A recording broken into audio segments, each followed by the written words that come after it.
If you thought the national media's coverage of the Memphis Grizzlies was bad before, in terms of maybe not watching as many Grizzlies games as they should, not being as informed in what the team is actually capable of physically, boy, oh boy, did it get even worse once they fully showed themselves to be as ignorant about the Memphis Grizzlies as they possibly can be in several cases.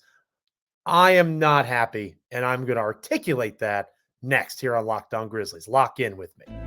You are Locked On Grizzlies, your daily Memphis Grizzlies podcast, part of the Locked On Podcast Network, your team every day.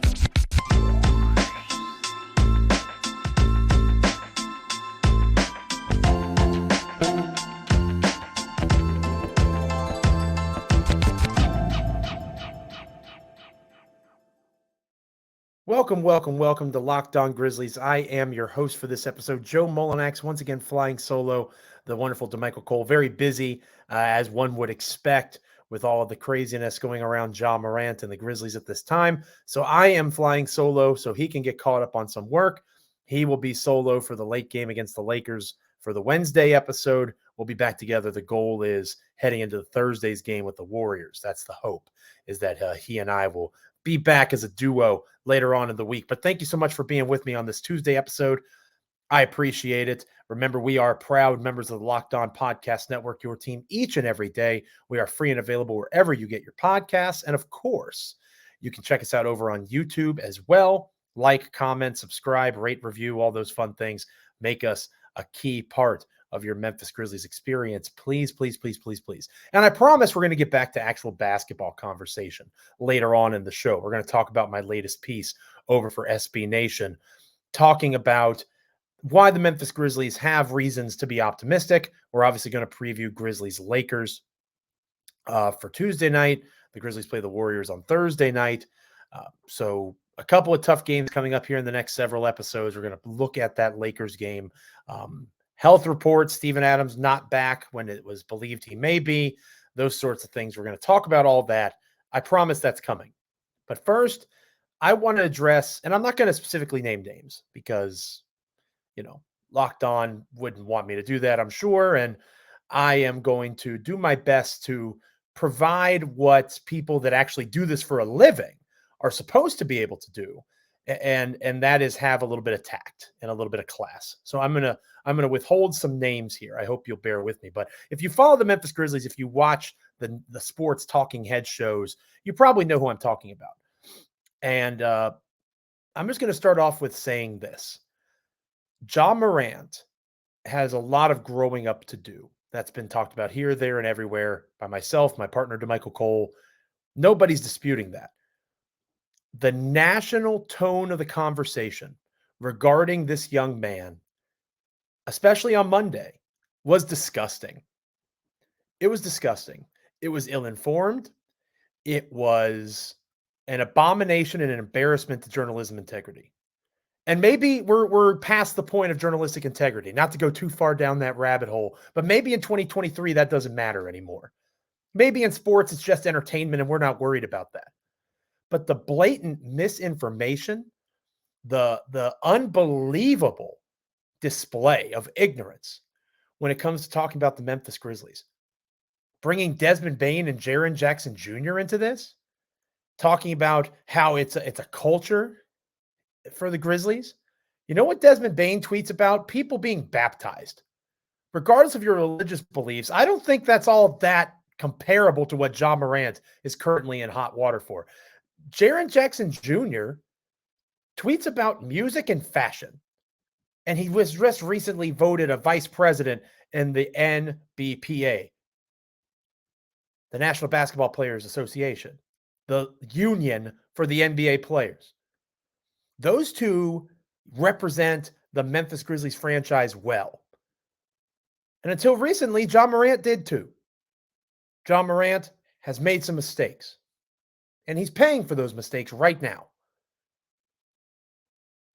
But the tone of the conversation was disgusting. It was despicable. The way gang relations are brought up. Work and be around young people for 5 minutes. For 5 minutes. Spend time around a group of teenagers taking pictures. Throwing up gang symbols and doing things with your fingers, I don't recommend it. I'm not saying it's wise, but you know who does those things? Young people.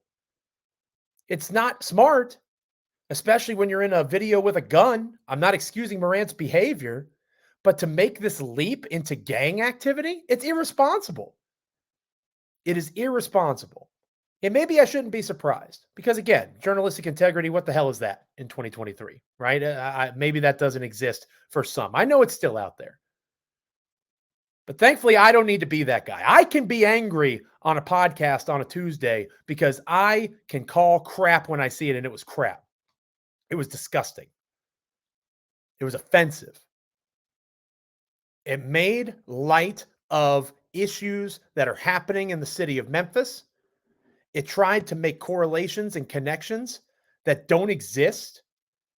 It tried to put an entire community in a position to not be allowed to work through issues or to not have the opportunity to defend itself while you have the audience to spew venom that is not fair, not correct, and does not represent an entire community like Memphis.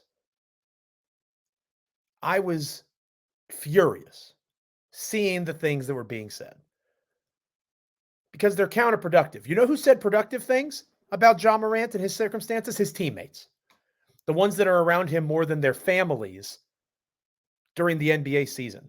Tyus Jones, Desmond Bain, Jaren Jackson Jr., putting arms around him, loving him up, trying to help him. Doesn't excuse the behavior. I'm not going to excuse the behavior. He was wrong. He was wrong. Not correct. Inappropriate. All the different things you want to say. Be critical. But at the same time, have empathy. Jalen Rose nailed it. I'm not talking about Jalen Rose. I'll love up Jalen Rose's comments. Go find those on social media. Listen to those. He led off saying, I am Ja Morant. He had empathy. Who among us wasn't a stupid 23-year-old at some point? Who among us didn't do something that they regret? Who among us didn't make those mistakes on the world stage? Everybody's freaking hand should go up listening and watching this. Unless your name's Ja Morant or somebody else that has come of age in this system. Ja Morant entered the National Basketball Association at 19 years old. 19. It was then that he became the anchor of his family, the breadwinner, the supporter, the one that was going to help generate generational wealth to help his family and his children and his children's children beyond that. That is unbelievable pressure on anybody, much less a teenager, much less a 23-year-old. And yeah, he's a grown man. He's going to do what he wants to do. And he made mistakes, and he should be held accountable for them. But to act like it's some indictment of who he is, to carry yourself on television like you have any idea what you're talking about, to bring up the names of Bain and Jackson Jr., it's despicable. Because you are showing your ignorance. And I came to a realization a long time ago. This is one of the greatest lessons that I have learned in my adult life. You can be wealthy. You can be successful. You can be popular and have everything on the planet given to you and be a complete moron. And say stupid stuff and not have consequences for saying those stupid things. Good for you. Congratulations. I hope that these people do a little more research in the future about the people that they're talking about and have a little bit more tact and a little bit more grace. Ja Morant clearly needs help, and he is trying to seek that assistance. That takes a lot of guts and a lot of courage. He's not perfect. The criticism that he has received largely is fair, except for what happened on Monday on these national television shows where empathy was clearly lacking. Terrible misconceptions and generalizations were echoed and passed along like they were common knowledge. Don't speak on things that you don't know about. I know there'd be a lot of radio silence on these television programs, but at least the truth and fairness would be a little bit more at play. It's ridiculous. Ja Morant, Memphis supports you. Doesn't mean that you don't need to get better. You know you need to get better. You know you need to fix these things. Not just for basketball, but for your own health. Learn the lessons and move on. And tune out the noise of people that don't know you, whether they're from Memphis or not. We're going to get back to basketball here next on Locked On Grizzlies, taking a look at some ways that Memphis can survive the absence of Ja Morant, which sounds more and more likely to last beyond, or to be lasting beyond, just the 2 games as it originally was reported. But first, this episode of Locked On Grizzlies is brought to you by Built Bar, a delicious treat without all the fat and calories. I am continuing to try to get into shape. I have a little tweak of my hip trying to get healthy. I'm eating these Built Bars as a substitute for sweets because they're still delicious and they're a little bit better for you than a Hershey bar. 100% real chocolate, amazing flavors like churro, peanut butter brownie, coconut almond, 130 calories, 4 grams of sugar, and a whopping 17 grams of protein. That's really impressive. And again, you don't have to wait around to get a box anymore going to built.com, which I still recommend that you do. But you can go to your nearest Walmart, get a 4-bar box of cookies and cream or double chocolate, maybe even some coconut puffs. You can go to a local Sam's Club, get a 13-bar box of your hit flavor or with the hit flavors, brownie batter or churro. Highly recommend that you give Built a shot. They're delicious. They're nutritious. They help you get to your goals while still being able to eat some sweets. Doesn't get much better than that. We're going to talk about ways the Memphis Grizzlies can endure without Ja Morant next here on Locked On Grizzlies. Welcome back to Locked On Grizzlies. I am your host, Joe Mullinax, flying solo on this episode. I do want to credit local media members like Chris Harrington, Jeff Calkins, obviously partner to Michael Cole here at the Commercial Appeal, the Grizzlies beat writer, not with me on this episode of Locked On Grizzlies. I want to give those folks shout outs because they're covering this fairly. And as I mentioned earlier in the show, Jalen Rose, if you haven't seen that, check it out. Really an impressive job discussing the Ja Morant dynamic. But there are others, both at that network and elsewhere, that really embarrassed themselves on Monday. And that's all I have to say about that in my Forrest Gump voice. I wrote a piece over at SB Nation, where Grizzly Bear Blues, where I used to work, I used to be the site manager of. Now I'm a Grizzlies columnist over at Bluff City Media. Go check out bluffcitymedia.co/join. Get 10% off an annual subscription with the promo code Mullinax. I write over there now about the Grizzlies most of the time, but on Monday, I was fortunate enough to be able to write for the old mothership at SBNation.com and talk about why I'm still optimistic about the Grizzlies' state of play moving forward. And it didn't really have much to do with the standings, although Memphis has a pretty easy schedule remaining still, the easiest in the NBA, according to Tankathon. They obviously have the ability to have the tiebreaker, at least at this point, over the Sacramento Kings in terms of division record. I think the Kings, as of this recording, were 7-6. Memphis was 7-2. The Grizzlies have more games to play, of course, but that is the current tiebreaker, and Memphis owns that tiebreaker over the Kings. So Memphis is really, at this moment, 2 games in front of the Kings instead of 1. At least they were as of this recording. So Memphis has reasons to still remain optimistic, even with everything that's going on. But I wrote about over at SB Nation, and I would check it out if you don't mind. It's called "The Memphis Grizzlies Aren't Dead Yet." And I write about, obviously, the absence of Morant, but also the absence of Brandon Clark, because that's an injury that has gone under the radar a little bit because of the craziness going on around Ja. The fact that Clark blew out his Achilles is devastating, not just because of rotations and playoff minutes this coming playoff run, but with an Achilles injury, that's probably a 9 to 12 month recovery in terms of him getting back on the floor. That would mean he's not likely to be ready for the playoffs until, the playoffs of 2024. So even then, will he be the player that he was, the bounce that he had, the quick burst off the floor?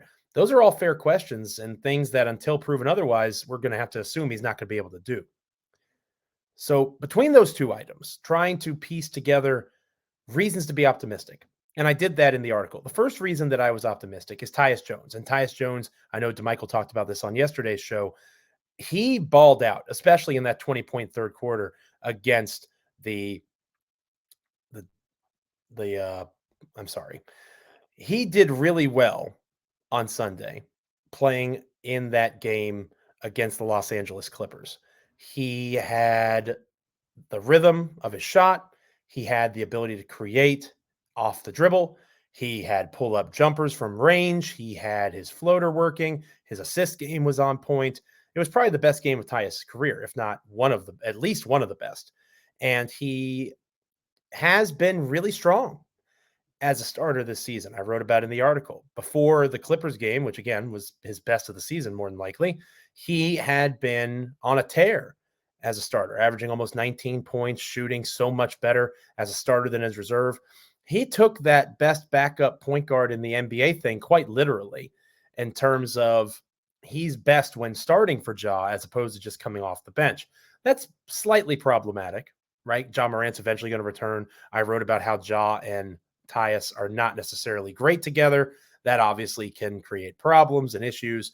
But the reality is that Tyus, as a backup to Ja, he's kind of underachieved to this point this season. And one of the major reasons for that underachievement was the time that he was spending on the floor with Desmond Bane, somewhat surprisingly, right? Like he wasn't able to, or not Desmond Bane, excuse me, Brandon Clark. The inability to play well alongside Brandon, which has been a pretty key component in partnership throughout both of their NBA careers, at least in Memphis, for in the case of Tyus.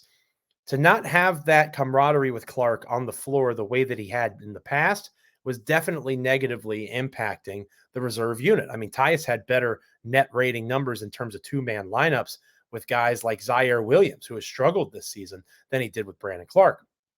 So when you keep that in mind and you see Tyus getting that chance to start, you see him playing alongside Desmond Bane, alongside Jaren Jackson Jr., Dillon Brooks comes back for the game against the Lakers.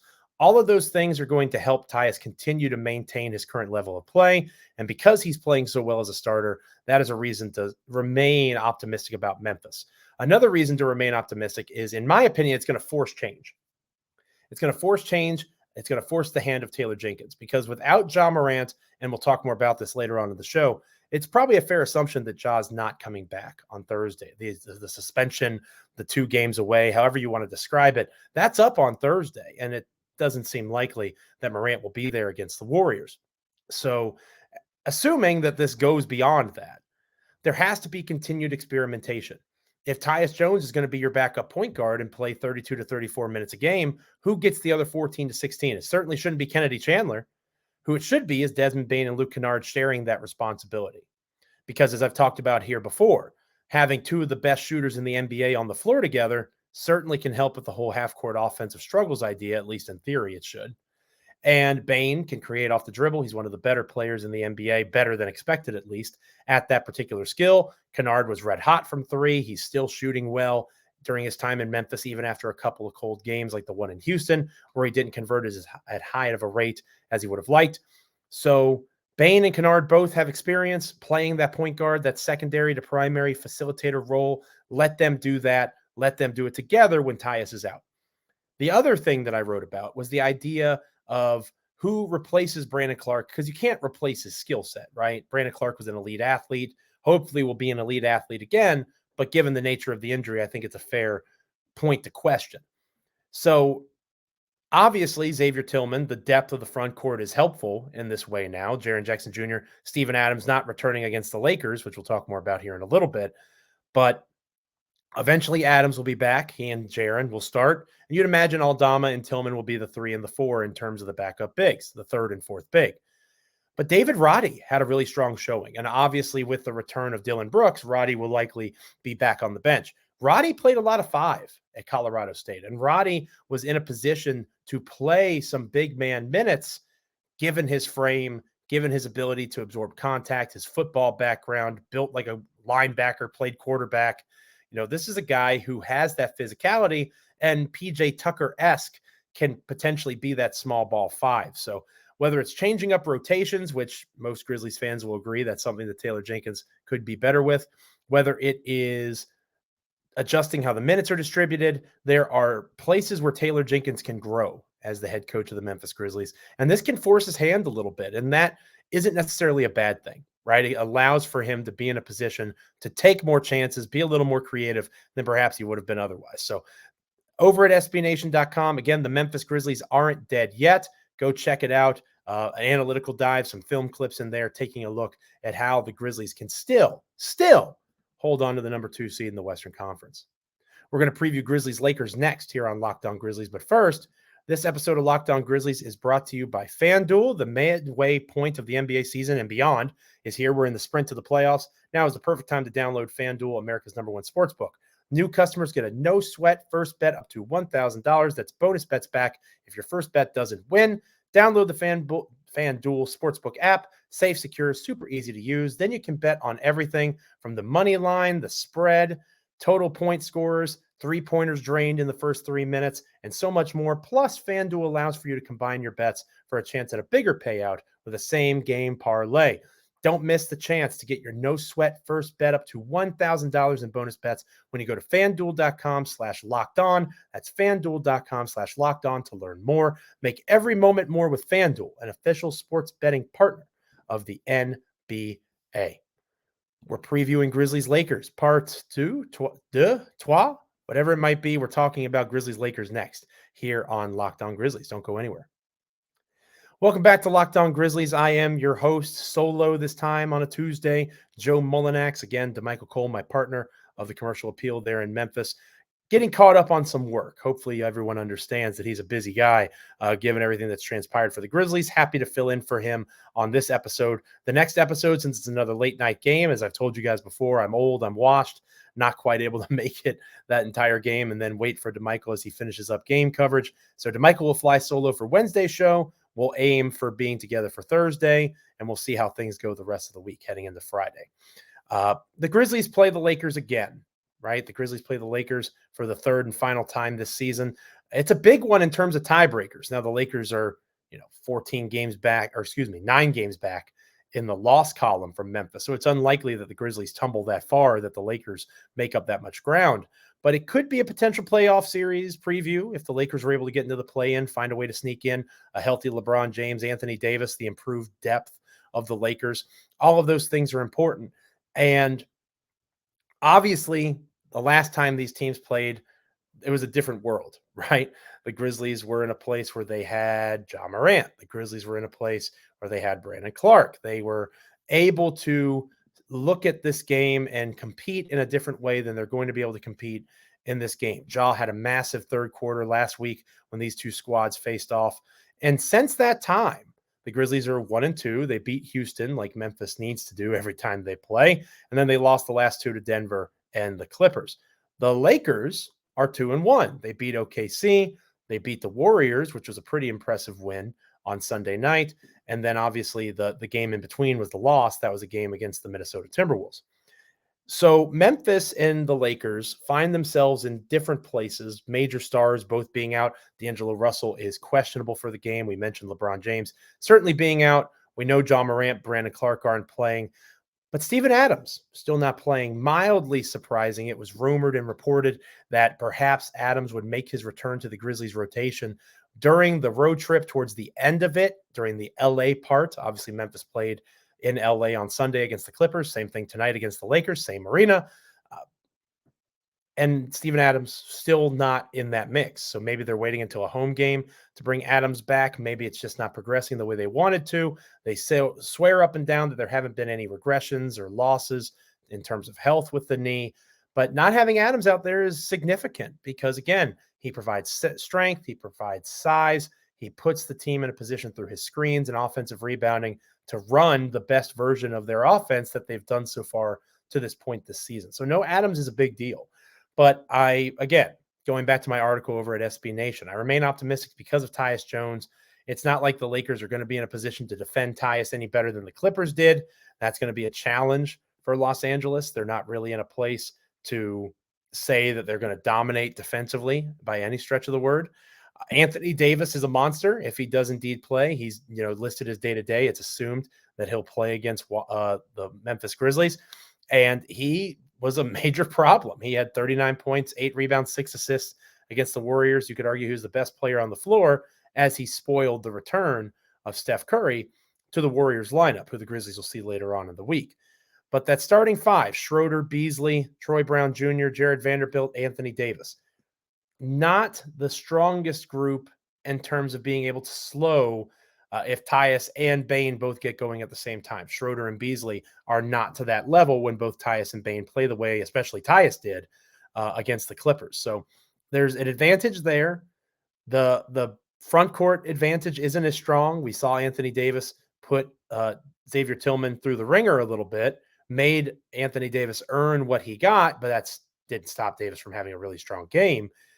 It's the reserves for the Lakers that are going to make the major difference when compared to the reserves for the Grizzlies. Rui Hachimura, who struggled against Golden State. Austin Reeves, who was red hot against Golden State, 3 for 5 from 3, had a really strong game off the bench, helped the Lakers as the only bench player that was a net positive in the game. The Lakers starters dominated the Golden State starters, and that's significant. Obviously, Andrew Wiggins still out, not with the Warriors at this time, and he certainly didn't play in the game against the Lakers. But the starters for the Warriors struggled in terms of plus minus in that game, whereas the starters for the Lakers were pretty dominant. The only difference was Austin Reeves was the one doing the damage alongside the other guys instead of Dennis Schroeder being in that mix. Schroeder had a terrible shooting night, 4 of 13 from the field.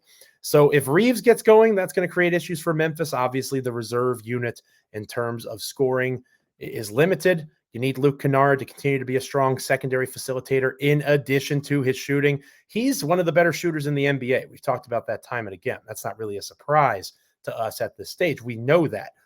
How good he can be in the pick and roll, creating for others, finding open slashers to the brim, finishers at the bucket, guys that are open in the corner, not named Luke Kennard. That matters too in terms of facilitation and getting better offensive looks, not just for Kennard, but for teammates. How they utilize Jaren Jackson Jr. Again, Jaren wasn't asked to defend Anthony Davis very much. We talked about how X did make things difficult for AD at times, but AD still got his numbers. He still had a pretty strong performance overall in the game against the Lakers, especially on the glass. I think it was something like 19 rebounds. Memphis has to get better on the glass. That is something that obviously with Steven Adams out is a massive concern, but that really was bad against the Clippers. It was an area that I don't think I've seen the Grizzlies get beat that soundly in a very long time. The Clippers grabbed 53 rebounds. Memphis grabbed 26. 26 rebounds for the Memphis Grizzlies. The leading rebounder for the team rebounders were Jaren Jackson Jr. and Xavier Tillman with 5. To compare that, Paul George had 11, Kawhi Leonard had 10, Ivica Zubac had 9 in just 18 minutes of play. Mason Plumlee had 9 and 21 minutes of play.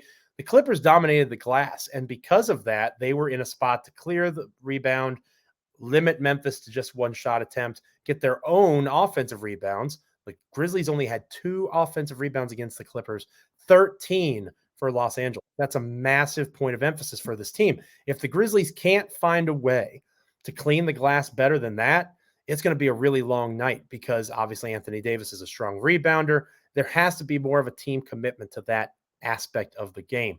They're not going to be able to do what Steven Adams does. That's impossible. They don't have that physical capacity. But what they can do is, as a unit, limit that gap and try to nullify that advantage to an extent so that when the Lakers do get the rebounds, it is not as much of a chasm that essentially was created like there was against Memphis or with Memphis against the Clippers.